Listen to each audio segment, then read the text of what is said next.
teori sendiri bahwa anak-anak itu sendiri itu adalah pencontoh yang ulung. Ya, serius. Jadi Saya amin itu.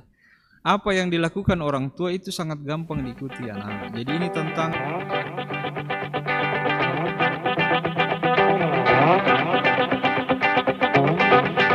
Ya, shalom Kakak Sandi. shalom. Ya, terima kasih Kakak Sandi sudah Oke. datang ke sini memenuhi undangan kami. Ini adalah seri podcast pertama, bukan podcast. Kami namakan tempat ini adalah Jagung Bakar 31. Jadi Anda sekarang berada di Jagung Bakar 31. Ya, Jagung Bakar 31. Nanti cari sendirilah apa artinya. Pokoknya kalau yang tahu Gereja Bakaran pasti ngerti apa itu Jagung Bakar 31. Terima kasih Kakak Sandi. Kakak Sandi ini dia sekarang sekretaris BPK ya, Klasis Makassar Tengah. Betul. Bisa cerita dulu Kakak Sandi bagaimana dulu bisa terpilih jadi sampai sekretaris BPK? Oke. Terima kasih Kakak Richard, teman-teman JBK. Pertama-tama bahwa gereja ini banyak menyimpan memori.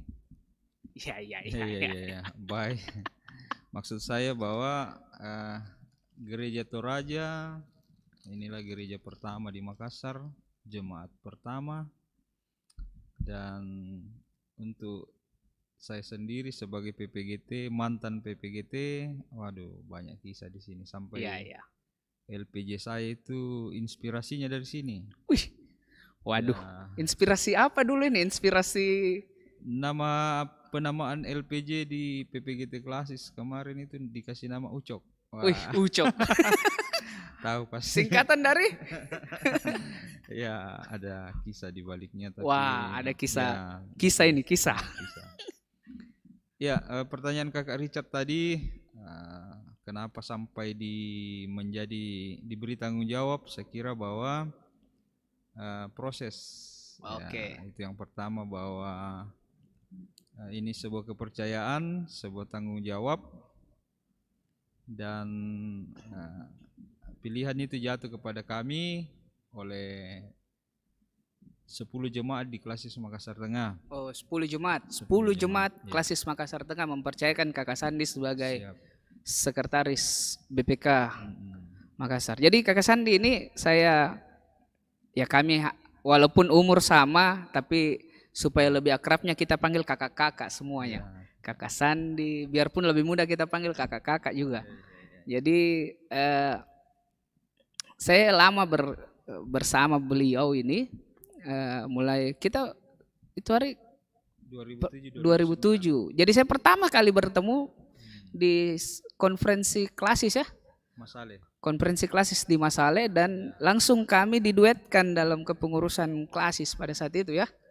Sebenarnya dari Rama sudah ketemu Kakak Richard. Oh gitu. Kakak Richard sudah artis itu hari, saya pendatang baru di PPGT jadi. Kakak Richard belum kenal. Iya. Karena di Rama Kakak Richard sudah jadi calon tapi belum kesampaian. Iya, jadi ya waktu periode saya ketua Klasis, beliau sekretaris. Dan setelah beliau jadi ketua PPGT Klasis. Dan saya pikir memang orang-orang yang ber-PPGT yang masuk dalam kepengurusan jemaat umpamanya di PMJ ya sekarang nih, PMJ dan Badan Pekerja Klasis, justru harusnya mereka yang lebih mengetahui apa cikal bakal dari gereja Toraja apanya, karena kita kan di basis memang di kader dari PPGT memang dari gereja Toraja ya. Memang dia kayak ciri khas dari gereja Toraja. Menurut Kak Sandi bagaimana? Ya betul, bahwa seyogyanya yang mengisi struktural di kepemimpinan majelis memang sebaiknya dan idealnya itu terbentuk dari organisasi-organisasi intragereja itu sendiri. karena di organisasi intra inilah orang kemudian memahami struktur gereja itu bagaimana, pola pelayanan bagaimana, dan karena kita juga bagian dari majelis majelis itu sendiri, dia adalah di bawah pengawasan majelis, jadi menjadi suatu sudah sangat dipahami ketika kita diberi tanggung jawab sebagai mengurus badan-badan nantinya. Itu dia. Jadi saya pikir saya agak kemarin itu sambutan Pak Ketua Wilayah ya.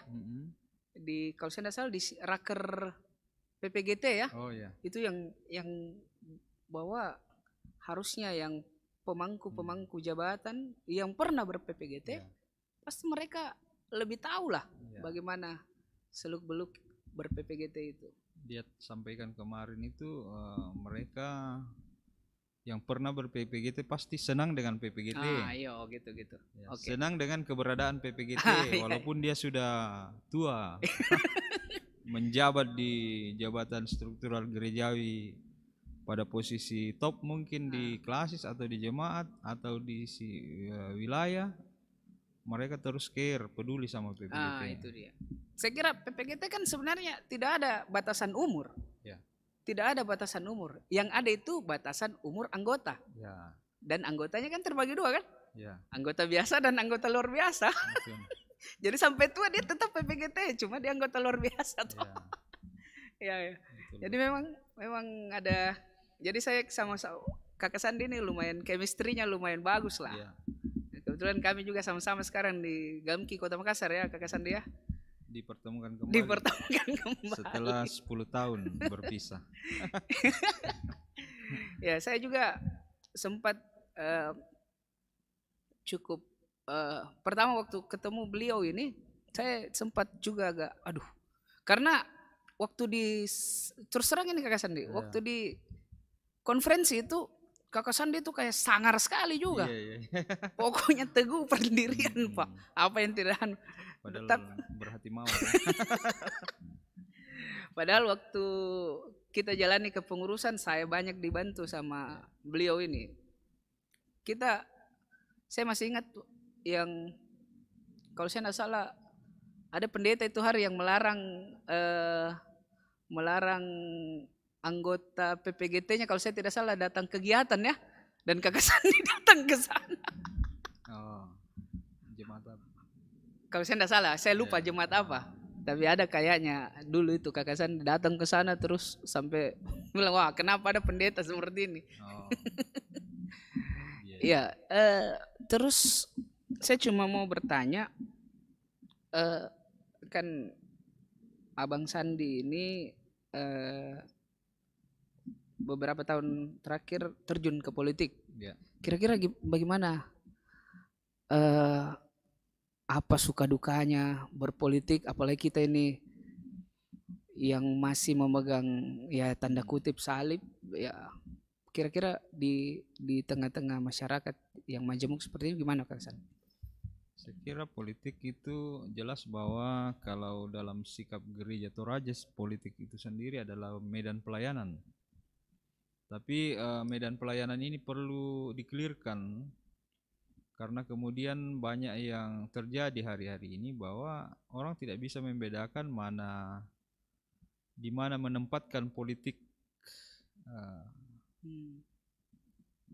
Contohnya ketika suasana pilkada, suasana pilcaleg, kemudian ya orang tidak sadar menggunakan fasilitas atau persekutuan untuk mengampanyekan dirinya, atau itu dia. Ada oknum-oknum pejabat gereja kemudian dengan leluasa mengkampanyekan, padahal itu tidak bisa. Bahwa dalam pandangan Bung Kobu bahwa politik itu suci, gereja itu harus berpolitik.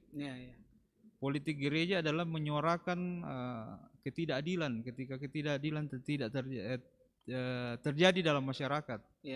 Ada penindasan, ada kemiskinan yang luar biasa masif. Jadi Bung Kobu ini yang dimaksud Kakak Sandi Yakobus Kamarlau. Ya. Jadi beliau juga salah satu kader PPGT yang pernah jadi anggota DPR RI dan sampai sekarang juga lumayan aktif di.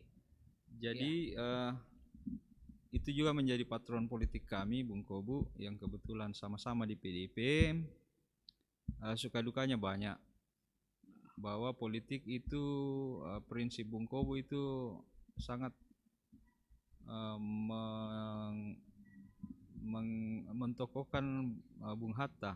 Hatta ya. Jadi justru PDIP ini ke Hatta ya. Ya. Bukan ke patron perjuangan ke Soekarno, ya, tapi idealis, gaya hidup ke Bung Hatta. Ya. Karena Hatta menekankan bahwa politik itu adalah jalan derita. Jadi kalau memilih jalur politik siap-siap menderita. Menderita, betul. Jadi sangat berbeda pandangan kebanyakan hari ini bahwa politik itu untuk meraih jabatan, untuk meraih prestise, padahal itu jauh. Politik itu untuk pelayanan. Jadi soal terpilih atau tidak itu bukan soal utama. Oh gitu. Jadi kebanggaan kami terjun di masyarakat kemarin misalnya menjadi caleg itu adalah bisa mengedukasi masyarakat bahwa ini saya, profil saya, ketika saya terpilih saya akan melayani masyarakat karena background kami ya pelayanan. Oke. Jadi tidak menawarkan iming-iming uang, money politik dan sebagainya, tapi clear untuk motivasi pelayanan. Dan yang pertama itu edukasi politik kepada masyarakat bahwa politik itu masyarakat memilih untuk menyalurkan aspirasinya, dan ketika orang yang dipilih itu duduk, disitulah peran masyarakat itu nyata di pemerintahan lewat wakilnya di DPR. Atau menjadi bupati dan seterusnya. Iya. Nah, ini karena kopi sudah datang ini, ya tolong dibagi-bagi dulu. Ini kami sambil mau ngopi-ngopi nih. Ini dari Orange. Jangan sampai dibilang saya ini numpang iklan di sini. Sip. Ya, kayak kita adalah kopi. Iya. Jadi kami ngobrol sambil ngopi di sini. Sangat dibutuhkan. Jadi biasa kami kira-kira kalau Kakak Sandi melihat PPGT sekarang itu bagaimana? Bercermin dari umpamanya kita dulu yang seperti itu, terus bagaimana ya bolehlah dibilang waktu dulu kita cukup garang di forum apa semua kan, di forum kongres, di forum konferensi ataupun di beberapa di forum, ya lumayan lah kita bisa berbicara. Kira-kira menurut Kakak Sandi sekarang gimana? Apakah terdegradasi atau tetap berjalan atau bagaimana?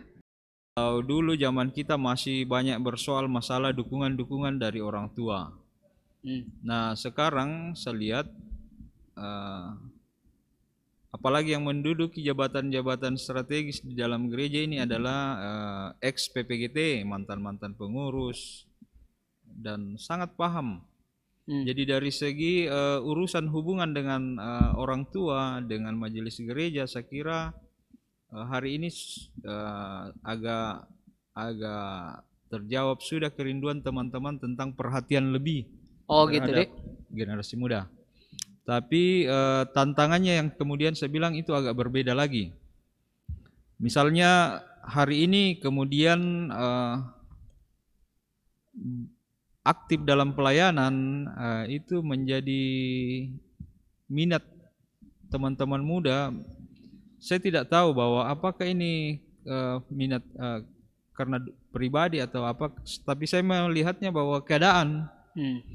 Misalnya hari ini bahwa orang sudah dituntut harus kuliah itu maksimal sekali kalau 4 tahun. Kalau 5 tahun itu sudah bencana. Jadi sedangkan kita dulu ya kuliah 5 tahun itu masih bernapas. Nanti masuk tahun 6 ke 7 baru kita mulai kaget-kaget. Saya 7 tahun Pak, saya 7 tahun. Saya 7 tahun. Kemudian IPK juga ya harus 3. Ya. Bahkan, ya alhamdulillah 3 IPK.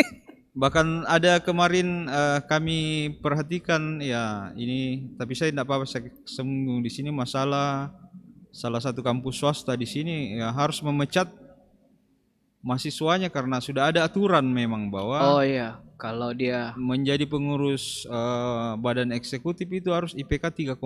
oh Jadi ini tantangan teman-teman hari ini bahwa dituntut untuk aktif dalam pelayanan dalam organisasi, tapi memang harus kuliah tidak boleh main-main lagi karena IPK 3,0 itu konsekuensinya harus serius belajar. tapi saya melihatnya begini Kakak Sandi. Kalau cerita senior-senior dulu, justru banyak senior-senior yang aktivis, entah itu PPGT atau GMKI, justru IP mereka itu tinggi-tinggi semua. Bahkan Betul. rata-rata dulu senior-senior itu jadi konsultan skripsi, ada justru ngajar di bimbingan belajar. Bagaimana? Jadi saya bilang kalau itu sebuah tantangan, apakah mungkin kita sudah terdegradasi sehingga itu sebuah tantangan atau bagaimana? Ya, ini yang saya sampaikan dalam sambutan kemarin di ibadah duka mantan ketua pertama PPGT Klasis Makassar. Ini kakak Richard terlambat jadi saya ambil alih. Lebih cocok Kakak Sandi karena itu di Makassar Timur, Pak. Makassar Tengah. Oh, Makassar Tengah, sorry. Iya. Lebih cocok karena dia punya. Jadi tidak satu kebetulan ketua pertama PPGT Klasis Makassar itu Prof. Dr. Randanan. Seorang profesor ya. Seorang profesor dengan berbagai titel dan bahkan menjadi tenaga dokter ahli dalam beberapa bidang keilmuan kedokteran. Iya. Dan dia adalah mantan ketua PPGT, jadi luar biasa dia bisa menyelesaikan studinya sambil aktif pelayanan. Aktif pelayanan PPGT. Dan saya lihat kemarin bukan hanya PPGT dia tekuni, ada GMKI juga Iya, kalau tidak salah. beliau juga di GMKI. Dan banyak organisasi yang lain. Jadi memang ya kembali ke person sebenarnya. Iya. Tadi saya katakan itu bahwa itu secara umum. Mungkin ada hari ini dunia pendidikan itu menuntut nilai harus bagus dan lebih cepat selesai. Kalau saya dalam hal teknis itu akan merubah pola pelayanan kita di gereja bahwa tidak boleh lagi berlama-lama. Nah, Dan manajemen waktu harus kalau dia target umpamanya 4 tahun, ya harus dia manage sampai 4 tahun ya. Dengan IP yang bisa. Ya. Minum dulu kopinya, Kak Sandi. Jangan sekira yang botolan kita. Oh, sorry. Nantilah. Oh. Kalau botolan nanti. Sabar. Siap. Sorry, saya lupa Kakak Sandi ini suka yang botolan ternyata. Botolan kopi ya, bukan botolan. Iya. Yang Mas Alin kita biasa konotasikan botolan. Kita seruput dulu kopinya. Dia bilang Denny Sirgar, kita Marki Wong. Marki Wong. Ya, mungkin saya kembali ke masalah PPGT kita. Kira-kira ini kan sementara sidang sinode wilayah gitu. Menurut Kakak Sandi ini kira-kira isu apa yang harusnya digodok di sidang sinode wilayah ini dan menjadi rekomendasi usulan khusus untuk mungkin pembinaan generasi muda. Kira-kira bagaimana? Kalau di Klasis Tengah kemarin, Makassar Tengah di persidangan Klasis itu, dan ini ada beberapa usulan ke sana. Yang pertama itu masalah pembinaan keluarga. Oh ya. Karena zaman sekarang yang terdegradasi dengan kemajuan teknologi, dengan berbagai macam akses informasi orang yang dulu mungkin tabu, itu semakin mudah diakses oleh keluarga, baik suami, baik istri, anak-anak, dan berbagai macam kontroversi. Kalau terbaru kemarin itu masalah, misalnya ada isu, entah ini masih tafsir ya, bahwa Paus Fransiskus ini melegalkan atau menyetujui perkawinan sesama jenis. Kayaknya enggak. Terbalik. Jadi dia Saya baca kalau saya tidak salah Iya. tadi pagi, dia menentang. Dia menentang. Iya, kalau saya tidak salah. Iya. Jadi mungkin nantilah kita coba Iya. cross check itu. Tapi maksud saya itu di seputaran tentang keluarga ya, Iya. hubungan keluarga iya. Kristiani, karena ini sangat penting bahwa gereja yang Harus paling mendasar, paling sederhana persekutuan adalah keluarga. Betul. Tantangannya ini luar biasa. Dengan kemajuan teknologi, efek lain dari teknologi ini adalah banyak hal yang kemarin tabu atau jarang diakses. Itu sangat mudah sekali dengan HP kita. Hampir semua di dalam keluarga sudah memegang HP. Apalagi situasi sekarang, Pak, yang mengharuskan orang belajar online. Yeah. Anak saya saja TK itu udah pintar buka ini, terus buka Google Meet dan sebagainya. Wah, saya malah dulu Kakak Richard saya sangat jarang, bahkan enggak tahu Kakak Richard pernah ngalami enggak kuliah online? Enggak pernah. Saya kira enggak pernah. Enggak pernah. Saya dulu kuliah privat, Pak. Pernah kuliah privat. Jadi sangat luar biasa zaman kita dulu melihat materi yang disampaikan dari internet. Betul. Sangat bagaimana ya? Wah sekali Mila. Wah, dan sangat eksklusif rasanya bahwa misalnya dulu ditawarkan orang bahasa Inggris via internet. Ini masuk akal enggak ini? Orang kuliah lewat jarak jauh. Iya. Dan yang terjadi sekarang anak kita TK sudah menjalani proses itu. Jadi orang semuanya menjadi tahu dan harus tahu tentang, mau tidak mau ya. Mau tidak mau, dan ada efek samping. Ya. Efek sampingnya itu banyak hal, sekira kita sudah paham. Nah inilah nilai-nilai gereja juga, nilai-nilai Kristiani, iman Kristiani itu juga banyak luntur ketika misalnya aktivitas kita atau nilai-nilai efek samping ini yang banyak merasuki kehidupan kita. Jadi itu isu sentral yang isu sentral yang dibawa teman-teman Makassar Tengah ya. Teori sendiri bahwa anak-anak itu sendiri itu adalah pencontoh yang ulung. Ya, serius. Jadi saya amin itu. Apa yang dilakukan orang tua itu sangat gampang diikuti anak-anak. Jadi ini tantangan, menurut saya tantangan PPGT, dia berada di antara orang tua dan anak. Kelompok usia PPGT ini adalah antara usia anak dan orang tua. Mereka ini calon-calon orang tua. Iya. Jadi PPGT ya itu mempersiapkan diri menjadi orang tua, dan persiapan menjadi orang tua yang baik ya tentunya dia harus menjadi anak yang baik. Jadi ini tantangannya luar biasa. Ini yang saya anukan Kakak Sandi, bahwa kita di PPGT kalau saya lihat sekarang ya, betul apa yang dia bilang Kak Sandi tadi, bahwa saya sih melihatnya dekadensi moral. Jadi kita agak-agak sudah tergerus oleh, saya kira banyak yang bilang gini, jadilah dirimu sendiri. Tapi bukan persoalan kau tidak boleh meneladani orang gitu. Jadi memang figur teladan yang memang yang saya minum kopi dulu. Siap. Ini tambah. Kalau saya sih sepakat mengenai itu, bahwa harusnya tokoh-tokoh gereja Toraja lah, atau tokoh-tokoh Toraja yang orang kagumi dulu, tokoh-tokoh gereja yang orang kagumi, yang kira-kira bisa menjadi toladan bagi jemaat, bagi PPGT umpamanya kan. Ya memang kalau saya lihat agak-agak sudah kayak hilang gitu. Jadi orang, dan yang kedua, saya terserah mungkin diamini atau apa. Ini Kakak Sandi, saya cuma mau minta tanggapannya. Saya lihatnya gini, semenjak saya umpamanya saya kembali ke Makassar sini. Dari mana? Ya, kembali dari pertapaan ya. Dari perantauan. Merantau di kampung. Merantau di kampung. Jadi justru saya melihatnya gini, eh, beberapa forum-forum sidang, justru perdebatan itu orang sekarang anggap alergi, kayak alergi gitu. Alergi orang berdebat gitu.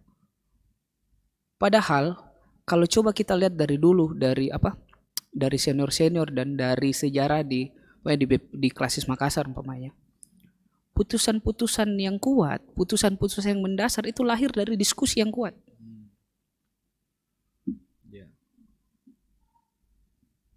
Jadi memang ya diskusi memang seperti itu. Ada irama, ada iramanya, kan tergantungan. Kalau saya lihatnya gitu, menurut Kakak Sandi gimana? Ya betul, bahwa yang dimaksud Kakak Richard barangkali ini adalah masalah sikap kritis. Ya. Ya, jadi ya memang tetap ini harus terbangun sikap kritis ini, bahwa berkembang dunia modern, bahwa orang tidak mau terlalu mengurusi, tapi itu harus dibawa dalam konteks bahwa kita mengurusi apa. Maksudnya ada kepedulian terhadap persekutuan misalnya. Ya, kita tidak boleh menutup mata, menutup telinga terhadap misalnya proses-proses yang tidak berjalan dengan baik. Saya rasakan sendiri beberapa keputusan-keputusan, bahkan dokumen gereja tidak dijalankan. Kemarin ada yang kami bahas di Klasis Makassar Tengah. Ada yang dilanggar, Pak. Ya. Dilanggar dengan sengaja karena tidak dilaksanakan. Jadi tidak dilaksanakannya ya menjadi dilanggar. Iya. Nah, jadi misalnya kemarin masalah aset pelimpahan yayasan itu ke Makassar. Jadi dalam bunyi putusan itu bahwa ini putusan sidang Sinode AM bahwa menyetujui pemandirian yayasan pendidikan Gereja Toraja di Makassar. Di Makassar ya. Jadi status kita di sini adalah cabang. Dalam ini saya pelajari sendiri bahwa YPKT sendiri itu adalah sebenarnya itu terbentuk di Makassar, dijadikan cabang karena perlu ada yang mewadahi dalam sebuah institusi pendidikan. Nah, di Toraja sendiri kan sudah ada, makanya sekolah yang berdiri di Makassar itu dinaungi oleh YPKT Toraja, makanya dia disebut cabang Makassar. Cabang Makassar. Dalam perjalanannya tidak ada masalah, hubungan antara YPKT ini tidak ada masalah. Kemudian teman-teman pengurus Klasis sebelumnya ini yang mau mengeksekusi keputusan sidang Sinode AM, tapi entah mengapa tidak disetujui, dan di situ terjadi, saya lebih membahasakan bahasa persekutuan, miskomunikasi, dan akhirnya dibentuklah yayasan baru, dan akhirnya yayasan itu tidak disetujui dari Sinode. Nah, bahkan dalam putusan itu dalam paragraf keduanya bahwa ini keputusan sidang Sinode ya, meninjau pemandirian juga Yayasan Kesehatan Cabang Makassar, Rumah Sakit Elim. Ya. Nah, sampai hari ini tidak dilaksanakan. Dua-dua keputusan ini tidak pernah dilaksanakan. Ini contoh, salah satu contoh. Nah, kalau saya ini yang tidak dikritisi. Banyak hal itu salah satu contoh. Jadi inilah contoh misalnya keteladanan yang krisis hari ini. Maksudnya itu mungkin dianggap apa ya, itu cuma keputusan, tapi menurut kami itu sangat prinsip bahwa keputusan harus dijalankan. Iya. Saya sih kemarin waktu sidang Klasis ini kan, saya sempat menyinggung masalah YKGT. Nah, YKGT Cabang Makassar dalam hal ini Rumah Sakit Elim gitu. Memang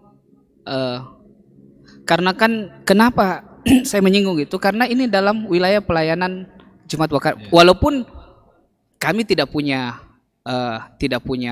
wewenang ke sana, tetapi istilahnya kan dalam lingkup pelayanan, maksudnya lokasinya itu ada di pelayanan kami, terus asrama susternya juga baku samping dengan Pastori. pastori, ya mau tidak mau kalau dia sakit ya pasti kita juga ikut merasakan lah Dan kan. kalau tidak salah ya Kakak Richard, dulu di situ adalah kantor klasis.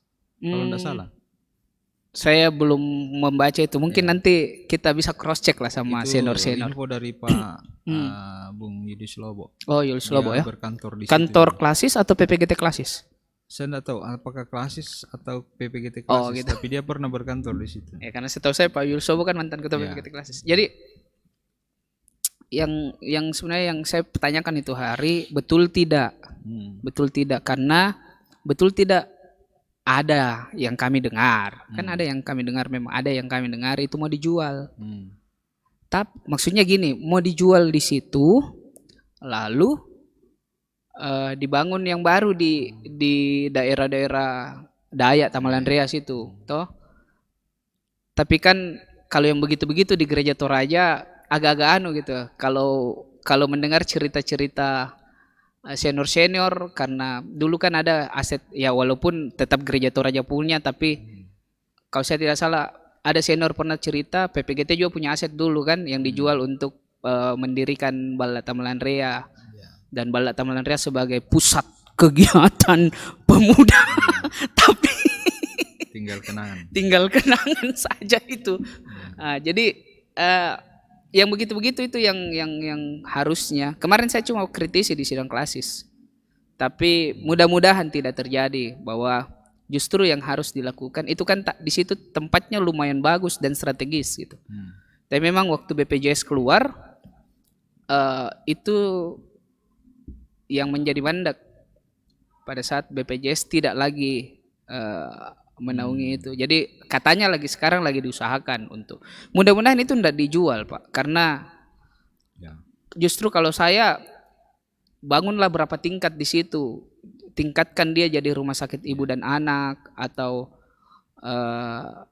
kalau bisa sampai rumah sakit umum supaya dia bisa menjadi, karena ada beberapa rumah sakit di situ yang memang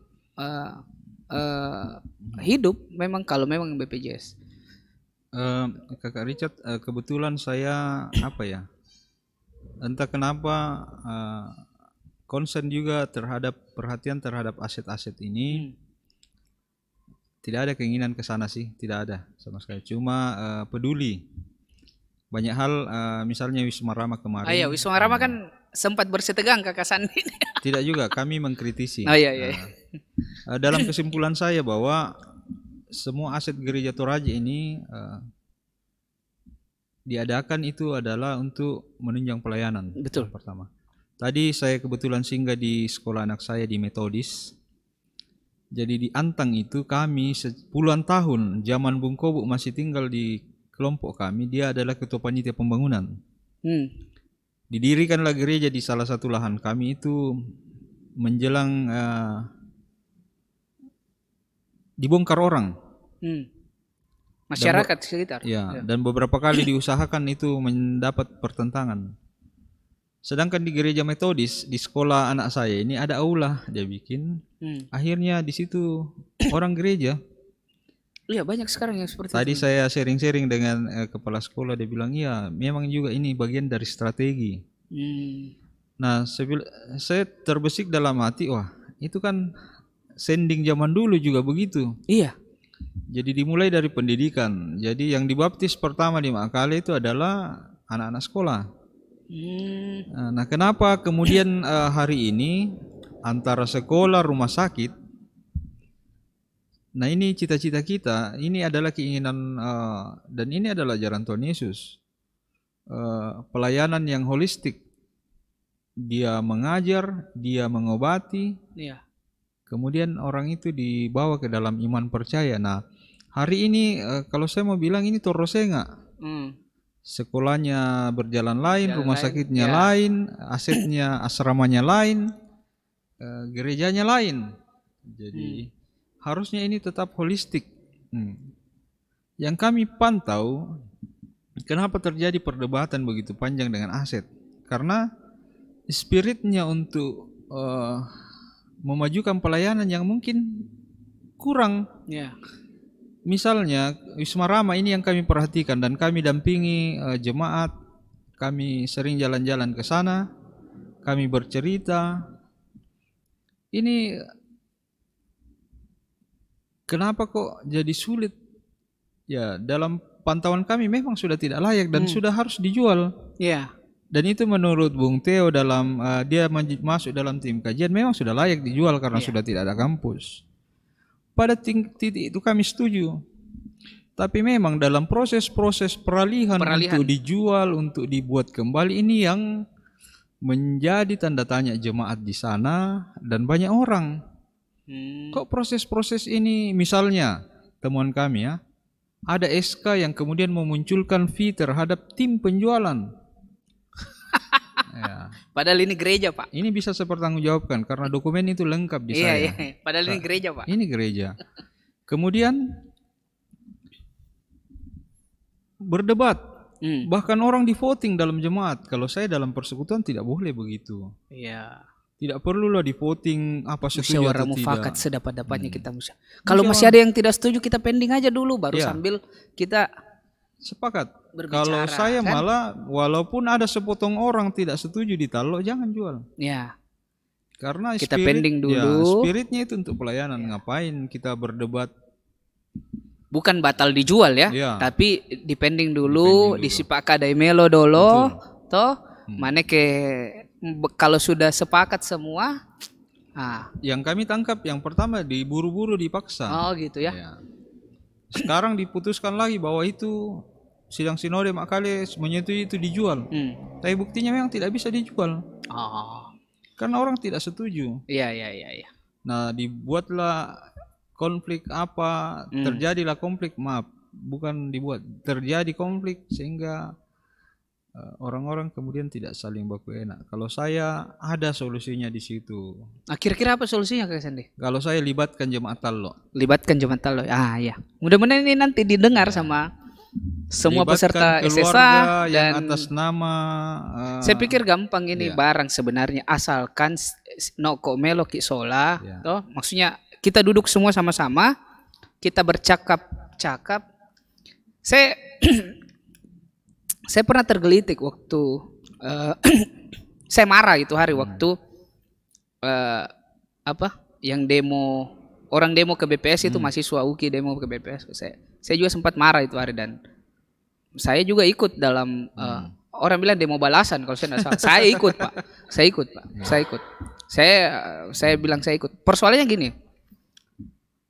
Di BPS itu kan ada tongkonan Sanggulele namanya. Filosofi tongkonan itu apa? Tidak pernah dalam sejarah orang demo tongkonannya. Karena disitulah tempat untuk memecahkan masalah. Duduk bersama. Di filosofi Toraja saya pikir ini bisa diamini oleh semua orang Toraja bahwa filosofi tongkonan itu bukan untuk tempat kita demo di Songko, tidak. Tetapi untuk memecahkan masalah. Mari naik ke tongkonan kita bicarakan seperti itu. Jadi kalau saya seperti itu bahwa semua persoalan yang ada di gereja Toraja ta sipakadai lan tongkonan ya.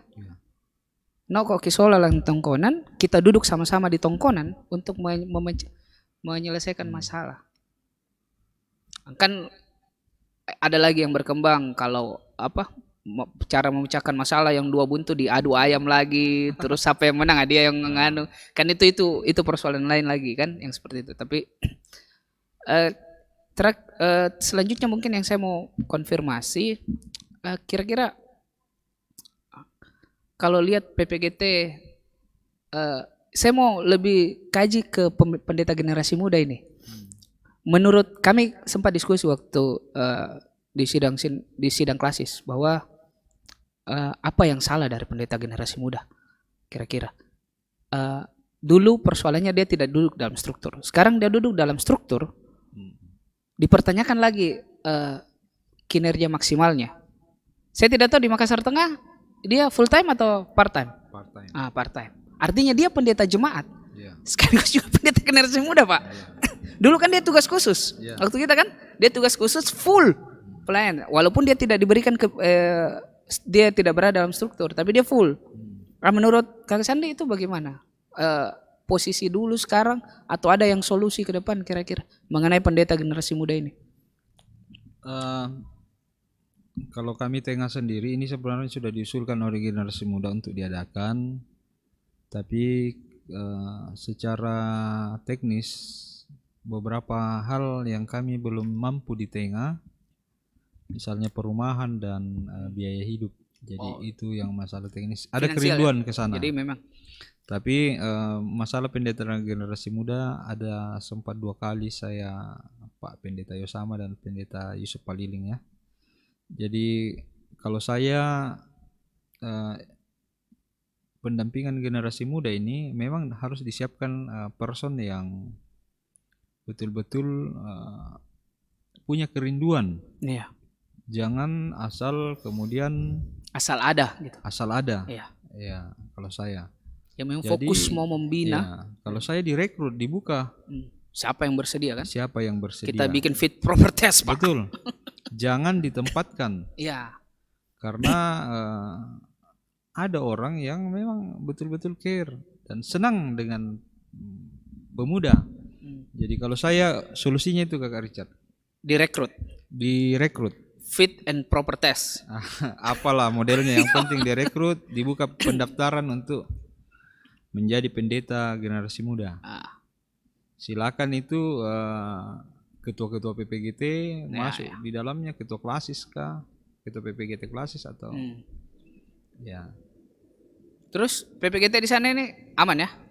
Di Makassar Tengah? Ya kebetulan karena ada cuma 10 jemaat, jadi masih bisa di cover dan kebetulan pendeta yang membidangi ya senang juga dengan pemuda. Jadi walaupun dia pendeta jemaat ya dia cukup rajin. Saya sih sebenarnya bukan masalah pendetanya kalau gitu, tapi kasihan pendetanya gitu. Karena dia harus juga memikirkan generasi muda, dia juga harus memikirkan jemaat. Jadi tanggung jawabnya terbagi dua. Jadi memang agak kebetulan Pak Pendeta di sana jemaatnya kecil. Oh gitu. Ya. Jadi dia bisa membagi waktu dan yang terutama itu jemaatnya tidak cerewet kayak Richard. Ada kue kah? Kue dulu lah, sini.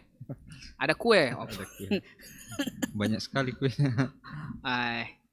Kita ini hanya modal gorengan dan kopi, Om. Jadi ya inilah kue ciri khas PPGT. Saya ingat Om waktu saya baru-baru PPGT dulu. Kami itu dulu, sekarang kan pertemuan bulanan kan? Kalau sekarang pertemuan bulanan PPGT itu pada makan semua kan? Ya.